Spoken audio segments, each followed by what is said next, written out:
we doing? It's Sunday morning today. We just got back early this morning from our camping trip that we went on. And, well, last night it wasn't supposed to rain. And it was very spotty, but in spots it did rain. So I checked the alfalfa that we put down on, I don't even know, Wednesday. One of the last videos. And it's good to go. So it's really humidity. That doesn't even make sense. There's a lot of humidity out right now, and we're gonna go flip the hay. It's got a lot of dew on it, so we're gonna go flip it, let the air get to it a little bit. By the time we get back here and grab the baler and tractor and get back down there, it'll be ready to bale. We have a big rainstorm that's supposed to be coming in tonight, and they're saying it could start at like 2 or 3 o'clock. I don't know if we're really gonna get it or not. Usually it misses us, but that'd be great. So we're gonna go bale it.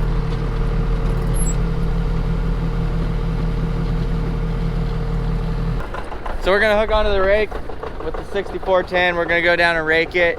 We're gonna use the New Holland Procart. This is the rake that came with the business that I bought.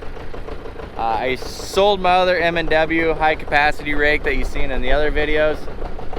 And this is the other one was a 12 wheel. This is a 14 wheel, meant for that bigger swather. I really like it, it's really handy. There's a lot of different options you can do with it. We'll hook onto this beast.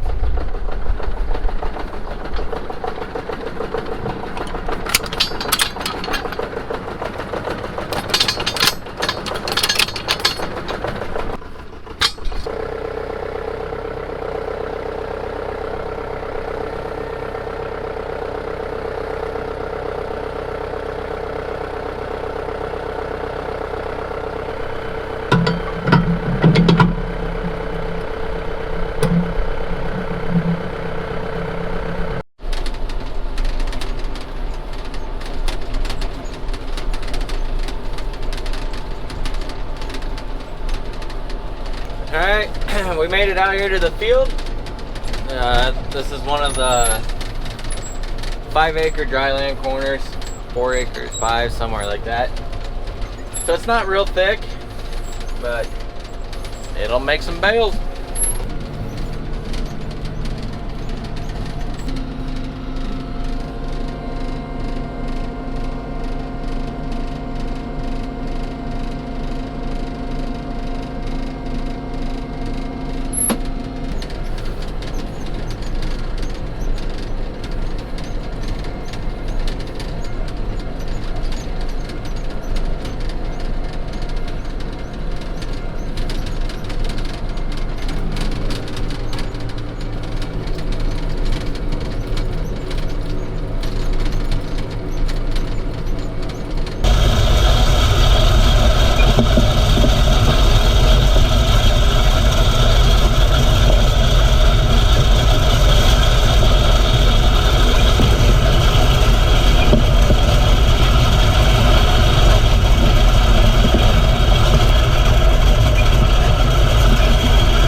Well, we got the raking done. We're gonna head back to the shop now, grab the case tractor with the 568 baler. I'm using that setup instead of the New Holland and Vermeer because the New Holland tractor is in the shop, still getting the AC fixed on it. One of the lines had a pinhole in it and it kept leaking Freon out, and they had to special order it. But I thought it was gonna be done on Saturday, but it never was. I never got the phone call. I drove by there on the way home today and it wasn't outside, so which means it's still in the shop, so it must have got back ordered or something. Well, we got this 5-acre patch done here. We're gonna head across to those trees over there. We got another 5 acres. There's 3 bales that I dropped, and there's about a half a bale in the baler that I'm bringing over to the other side over there. But it's looking really good. I mean, these bales, they're packed good. They're solid. These bales are 5x6, but the width is 5 and the 6 stands for height because it's a 5x6 baler. But I am doing 68-inch bales. I'm set on 66. Once 66 hits, by the time I get stopped, it's like 67.5 to 68. And then I got my density of the bale, which would be how hard it packs. I got it cranked, and to make a really heavy bale is what I'm going for, a nice size bale. Ah, sticker. This bale has extra net wrap on it. This actually has four circles of net wrap, where those 2 only have 2, which is normally what I do for alfalfa, but I forgot to change it because the last thing I did with this baler was straw, and I wrap it more. But it's a good looking bale. This is 67-inch net wrap, and it goes right to the edge. It doesn't go over like the John Deere net wrap does. So I really like this, and the John Deere is 67. I think it has a little bit wider inside than the Vermeer, because on the Vermeer I use a 64 and it goes straight edge to edge. So I don't know if John Deere's is just a little, like a couple inches wider or what, but I really like the 67-inch for the John Deere. Another thing you can see is the bale is, for the most part, completely square, and that's because you got to weave when you're doing hay. If you just drive straight down the middle, it's going to look like a Jack Daniel's whiskey barrel or a clown barrel, whatever you want to call it, where it's just really high in the middle. Or if you just stay on one side, it's going to look like a cone. The goal of that is to just make sure you ride the edges and always feed the edge of the baler. I mean, you're not always going to have a perfect one, but that's a pretty close to perfect bale.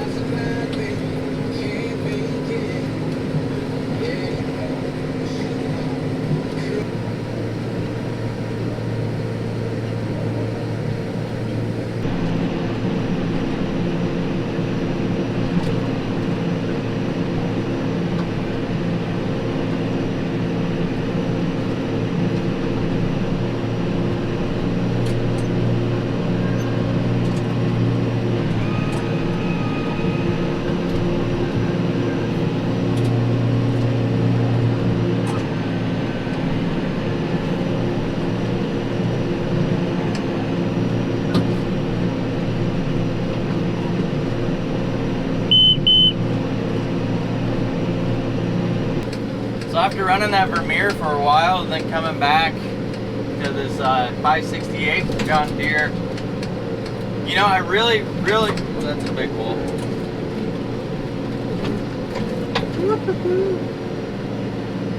That would have been bad at 12 mile an hour. So anyways, as I was saying, running that Vermeer and then coming back to this John Deere, I really do like this John Deere baler. I like a lot of things about it. The only thing I have to complain about the John Deere baler is the net wrapping system on it. Doesn't seem to be very good always. As in, it has a lot of issues and a lot of people complain about it, so I know it's not just my baler. And I even hear them complain about them on the new, like the brand new 569, well, the 560Ms now. So that's one complaint I have about it.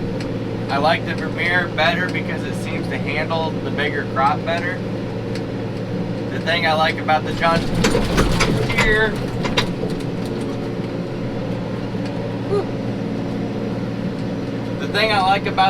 Deere, better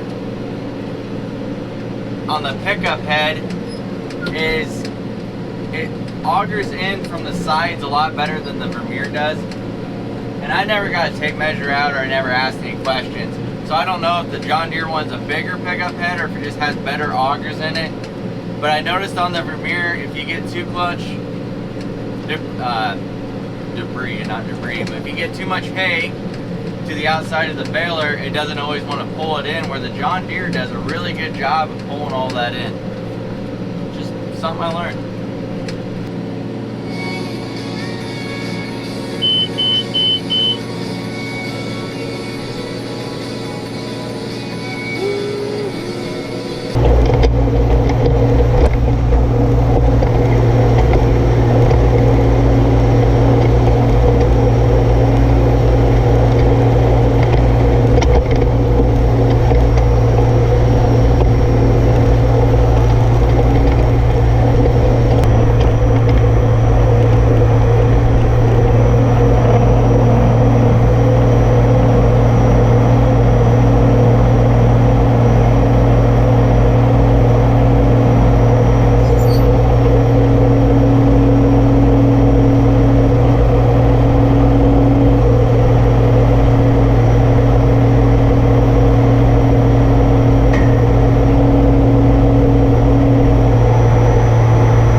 That's gonna do it for baling on this video, and just getting done, just bouncing back from my dad's back corner here.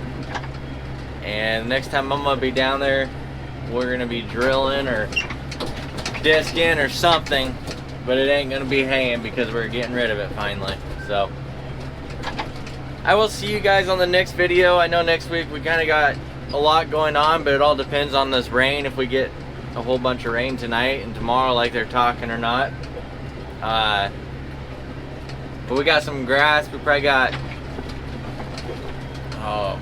we got a lot of grass to cut and some good sized chunks of alfalfa to cut too, but weather depending anyways. But that'll be coming up next week, so be on the lookout for that. If you are new to the channel, thanks for watching, I appreciate it. Be sure and hit that thumbs up if you enjoyed these videos, and subscribe as well. I mean, it is free. So alright, we'll catch you guys later. Thanks for watching.